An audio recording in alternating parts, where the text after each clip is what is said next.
Hi everybody, this is Joseph Sharon. I'm back again with another book review. I just recently finished They Bore the Wounds of Christ, The Mystery Around the Sacred Stigmata. This is by Michael Frazee, SFO. And you're probably familiar with books I've read before on the subject of stigmata. And this actually covers all the stigmatics. And the first recorded stigmatic that we have would be, of course, Paul. And I thought, you know what, that never really occurred to me, but he said he had a thorn in his side. So I thought, that makes sense. And of course, nobody knows if it was a visible wound or not, but it would make sense if it were. Of course, Mary, when she visited Simeon, who presented the Christ child for circumcision, he said, and a sword shall pierce your heart as well. And I thought, how is it I've gone 41 years of my life without realizing this is what Simeon meant?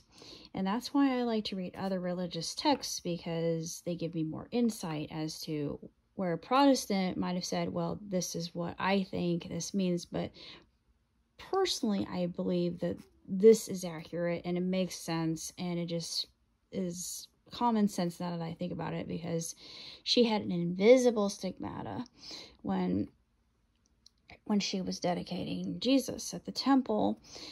And it's amazing. It's really incredible. But we are brought to Job, and Job also suffered. So it kind of makes you wonder, even though Job had boils, stigmata is different.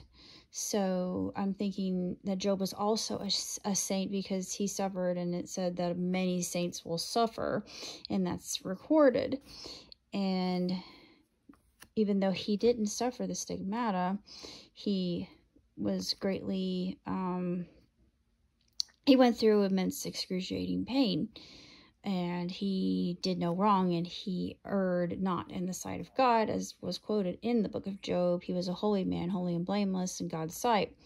So it's just fascinating to me. And I feel like the more I read, the more I learn. And I can't help but want to learn more and more and more. And I'm obsessed with stigmata. I don't know why, but at one point in time, I thought that I was going through that, and I thought, no, I don't want to be a saint. No, and I was getting kind of worried, and I thought, no, I don't want to be selected for that. I'm not worthy of it. But despite the fact, thankfully I don't have it. I think in essence, all of us who are of the light do our best to reach others, and it's not always the easiest thing. It is excruciating at times. We are misunderstood, we are stigmatized, we are pigeonholed, and we are hated. But the book says that we will get this sort of treatment, but in the end, it doesn't matter, because we know who we are and we know whose we are. So this actually concurs with that statement in every shape and form, and it doesn't fail to just astonish me and inspire me and encourage me and motivate me to continue the path that I'm on, even though I have no idea where this path is leading. But no one said it was going to be an easy path, and Christ prepared us as best as he could, and he comes in the form of the Spirit, so he comforts us. And in this day and age, I don't know what to think anymore, but I have faith that all will be well, and this book has given me comfort. And anybody who's